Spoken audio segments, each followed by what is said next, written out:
तो भाइयों, आपका फिर से स्वागत है खेती कंसल्टेंट्स की आज की इस वीडियो में, जिसमें हम बात करेंगे मटर की खेती के बारे में।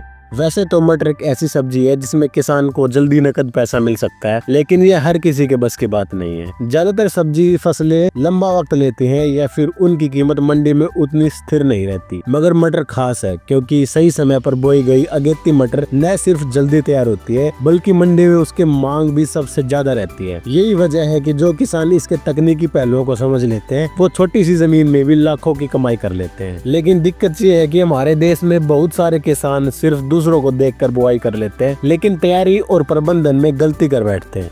नतीजा ये होता है कि जहां मटर से फायदा होना चाहिए था, वहीं उल्टा नुकसान उठाना पड़ता है। इसलिए बात सिर्फ बीज डालने की नहीं है, बात यह है कि किस समय बीज डाला जाए, खेत कैसे तैयार किया जाए और शुरुआती दिनों में फसल को कौन कौन सी समस्याओं से बचाया जाना चाहिए। तो बढ़ते हैं इस वीडियो में आगे, और चैनल को सब्सक्राइब करना ना भूलिए और कमेंट में जरूर बताइए कि आपको वीडियो कैसी लगी। फसल की सबसे बड़ी चुनौती यह है कि अगेती मटर तापमान और नमी को लेकर बहुत ही संवेदनशील होती है। जैसे ही खेत में पानी का संतुलन बिगड़ा या तापमान जरा भी ऊपर नीचे हुआ, फसल पर कीट और बीमारियों का दबाव बढ़ने लगता है। खासकर उखेड़ा रोग और पत्तियों पर लगने वाले फफूंद, जो अगर शुरुआती दिनों में काबू न किए जाए तो पूरी फसल की जड़ हिला देते हैं। इसलिए जो किसान अगेती मटर की खेती करना चाहते हैं, उनके लिए जरूरी है कि पहले अपने इलाके का मौसम पैटर्न समझे। मान लीजिए पहाड़ी इलाकों में अगस्त से बुआई शुरू हो जाती है, लेकिन मैदानों में इतनी जल्दी बुआई करने से फसल का सही विकास नहीं होता। वहीं उत्तर भारत में और मध्य भारत में किसान अगर सितंबर में या फिर अक्टूबर के पहले हफ्ते में बुआई करे तो फसल बेहतर सर्वाइव करती है। लेकिन यह सब आपके इलाके के औसत तापमान और नमी पर निर्भर करता है। जब भी अगेती मटर की बुआई करनी हो तो सबसे पहले मौसम को पढ़ना जरूरी है। लगातार 2-3 दिन अगर आसमान साफ रहे और दिन का तापमान 28 से 30 डिग्री के बीच स्थिर बना रहे, तभी बीज मिट्टी में डालने का फायदा होता है। क्योंकि 1-2 दिन की ठंडी हवा या बरसात के बाद टेम्परेचर गिर तो जाता है, लेकिन जल्दी वापस बढ़ जाता है। ऐसे में किसान अगर जल्दीबाजी में बुआई कर दे तो बीज सही अंकुरण नहीं कर पाता। यही कारण है कि ज्यादातर मैदानी इलाकों में बुआई का असली समय अक्टूबर के पहले हफ्ते या अक्टूबर के पहले 10 दिनों में होता है। अब बुआई से पहले खेत की तैयारी की बात कर लेते हैं, जो फसल की नींव मानी जाती है। अगर खेत में पहले कोई फसल खड़ी थी और जो अभी अभी कट कर खाली हुआ है, तो उसके बचे हुए डंठल और खरपतवार को मिट्टी में अच्छे से मिला देना चाहिए। रोटावेटर और हल्की जुताई करके इन अवशेषों को मिट्टी में दबाने से वो सड़कर खाद का काम करने लगते हैं। इससे मिट्टी मुलायम भी होती है और नमी लंबे समय तक टिकती है। खेतों में जितनी जैविक खाद डाली जाए, मटर का पौधा उतना ही ताकतवर बनता है। बुआई से पहले खेत में गोबर की सड़ी खाद 3 से 5 ट्रॉली या वर्मी कंपोस्ट लगभग 8 से 10 क्विंटल डालना जरूरी है। यह पौधों को ताकत देने के साथ मिट्टी को बीमारियों से भी बचाती है। जिन खेतों में जैविक पदार्थ कम होता है, वहाँ पौधे पीले पड़ते हैं, जड़ें कमजोर रहती हैं और उखेड़ा रोग जल्दी लग जाता है। साथ ही खेत की नमी का सही मैनेजमेंट करें। हाल में बारिश हुई है तो नमी मिल जाएगी, लेकिन सूखे हालात में बुआई से पहले पड़ेवा जरूर करें। याद रखिए, बीज डालने के बाद की गई सिंचाई खरपतवार बढ़ाती है, जबकि बुआई से पहले का पलेवा मिट्टी को भुरभुरी और नमीदार बनाता है। इसी अवस्था में बीज मिट्टी से अच्छे से जुड़ता है और अंकुरण एक साथ मजबूती से होता है। अब बात करते हैं खाद प्रबंधन की। मटर एक ऐसी फसल है जिसे शुरुआत से संतुलित पोषण चाहिए। खासकर फास्फोरस का योगदान सबसे अहम है, क्योंकि यही पौधे की जड़ों को मजबूत बनाता है। अच्छी जड़ें मतलब पौधा मिट्टी से पोषण और नमी दोनों बेहतर ढंग से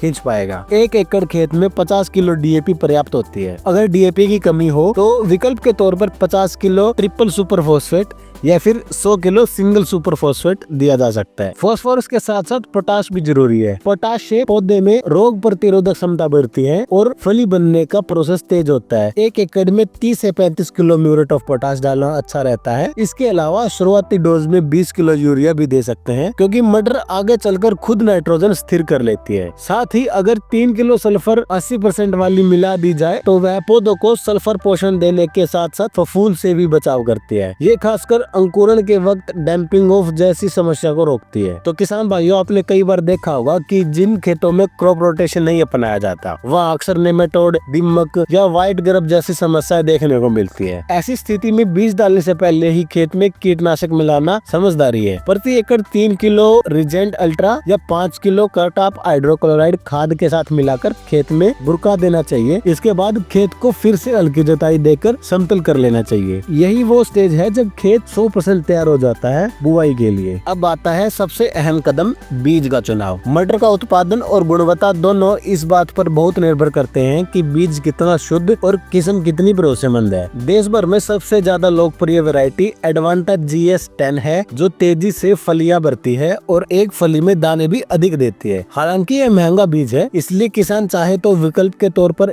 AP3, जिसे आजाद 3 के नाम से भी जाना जाता है, उसका चुनाव कर सकते हैं, या अर्केल की वैरायटी भी चुन सकते हैं। ये हरी मटर की एक यूरोपीय, बोनी और जल्दी पकने वाली किस्म है, जो बुआई के 60 से 65 दिनों के भीतर तैयार हो जाती है। आप इन जैसी वैरायटियों का चुनाव कर सकते हैं। असली बात यह है कि अपने इलाके में पिछले 1-2 साल जिन किस्मों ने बेहतर प्रदर्शन किया है, उन्हें चुनना हमेशा सुरक्षित रहता है। अब 1 एकड़ में 40 से 45 किलो बीज काफी होता है। हालांकि कुछ किसान 70 किलो तक बीज डालते हैं, लेकिन ऐसा अक्सर उन इलाकों में होता है जहां मिट्टी बहुत सख्त होती है और बीजों का अंकुरण अधूरा रह जाता है। असल में अगर मिट्टी दोमट, रेतीली या हल्की चिकनी हो तो 40 से 45 किलो बीज ही पर्याप्त होते हैं। ध्यान रहे कि बीज महंगे होते हैं, इसलिए जरूरी है कि किसान न तो कम डाले और न ही बेवजह ज्यादा खर्च करे। अब भाई, बीज की क्वालिटी जितना अहम है, उतना ही अहम उसका उपचार करना है। बिना ट्रीटमेंट के बोए गए बीज जल्दी ही उखेड़ा रोग, फफूंद और कीटों का शिकार बन जाते हैं। इसलिए बुआई से पहले बीज को फफूंदनाशी और कीटनाशी दवाओं से उपचारित करना सबसे अहम कदम है। साधारण कार्बेंडाजिम, मैनकोजेब या थायोफेनेट मिथाइल जैसे पुराने विकल्प उपलब्ध हैं, लेकिन आजकल बाजार में नए कॉम्बिनेशन भी हैं जो ज्यादा असरदार हैं। जैसे UPL कंपनी का कास्केड, जो खासतौर पर सीड ट्रीटमेंट के लिए बनाया गया है। इस दवाई को 1 किलो बीज में 3 से 4 मिलीलीटर मिलाकर बीज को अच्छी तरह कोट करे और छाव में हल्का सुखा ले, इसके बाद बुआई करे। बुआई की विधि की बात करें तो किसानों के पास कई विकल्प है। सबसे साधारण है ब्रॉडकास्टिंग, यानी बीज छिटक कर ऊपर से पाटा लगाना। यह तरीका आसान है, लेकिन बीज समान दूरी पर नहीं गिरते हैं, जिससे पौधे में भीड़ हो जाती है। दूसरा तरीका है मेड़ पर बुआई करना, जो सब्जियों में आजकल ज्यादा अपनाया जा रहा है। लेकिन सबसे प्रभावी तरीका है सीड ड्रिल मशीन से बुआई करना। इस विधि से बीज एक जैसी गहराई पर और बराबर दूरी पर गिरते हैं, जिससे अंकुरण अच्छा होता है और आगे चलकर सिंचाई और निराई गुड़ाई आसान हो जाती है। बीज डालने के तुरंत बाद खेत में खरपतवार रोकने के लिए प्री इमर्जेंट हेर्बिसाइड का इस्तेमाल करना चाहिए। इसके लिए पेंडिमिथिलिन एक अच्छा विकल्प है। 1 एकड़ खेत में 1 लीटर दवा पर्याप्त रहती है। इससे बुआई के तुरंत बाद छिड़कने से मिट्टी की ऊपरी सतह पर एक परत बन जाती है, जो खरपतवार के बीजों को अंकुरित होने से रोक देती है। इससे शुरुआती दिनों में मटर के पौधे बिना कोई कंपटीशन के बढ़ पाते हैं। जब फसल 15 से 20 दिन की हो जाए, तब इसे शुरुआती पोषण की जरूरत पड़ती है। इस समय एक स्प्रे जरूर करना चाहिए, जिसमें NPK 19-19-19 घुलनशील खाद मिले। इसी स्प्रे में अगर एजोक्सिस्ट्रोबिन और डाइफिनोकोनाजोल जैसे सिस्टेमिक फफूंदनाशी को भी मिला लिया जाए, तो पौधों को न केवल पोषण मिलेगा, बल्कि फफूंद रोगों से शुरुआती सुरक्षा भी मिल जाएगी। अब जैसे ही पौधा 25 से 30 दिन का हो जाए, गर्मी के कारण खेत सूखे सूखे लगने लगते हैं और पौधे मुरझाने लगते हैं। उस वक्त सिंचाई करना जरूरी है, लेकिन यहाँ ध्यान रखिए, सिंचाई खुले पानी से मत कीजिए। कोशिश करें कि स्प्रिंकलर से हल्की सिंचाई करें। सिंचाई से पहले एक काम और कीजिए, प्रति एकड़ 20 से 25 किलो यूरिया, 5 से 7 किलो जिंक और आधा किलो कार्बेंडाजिम प्लस मैनकोजेब खाद के साथ मिलाकर खेत में छिड़क दीजिए। इसके बाद स्प्रिंकलर चलाइए। इससे पौधों को 2 फायदे मिलेंगे। जड़ों को लगने वाली फफूंदनाशक बीमारियों से सुरक्षा मिलेगी और नाइट्रोजन और जिंक की कमी पूरी होगी, यानी पौधे का पीलापन भी खत्म हो जाएगा। किसी भी फसल के शुरुआती बढ़वार यानी वेजिटेटिव स्टेज में नाइट्रोजन बहुत जरूरी होता है और यह सिंचाई उस जरूरत को पूरा कर देगी। अब आते हैं अगले स्टेज पर। जब फसल 45 दिन की हो जाती है तो फूल आने शुरू हो जाते हैं। इस स्टेज पर आपको NPK 13-00-45 का स्प्रे करना है। फिर जैसे ही फली लगना शुरू हो जाए, उस वक्त NPK 00-52-34 का स्प्रे करें। अगर आपने यह पूरा मैनेजमेंट कर लिया तो यकीन मानिए आपके मटर की फसल 55 से 60 दिन में तैयार हो जाएगी और मंडी में पहुंचने के लिए तैयार हो जाएगी। और चूंकि यह अगेती मटर होगी, दाम भी जोरदार मिलेंगे। मतलब मेहनत का फल तगड़ा मुनाफा होगा। आपको अगर ये वीडियो अच्छी लगी है तो लाइक करना मत भूलिए और आप अपने सवाल कमेंट में पूछ लीजिए। ज्यादा से ज्यादा किसान भाइयों तक ये वीडियो शेयर करिए। धन्यवाद।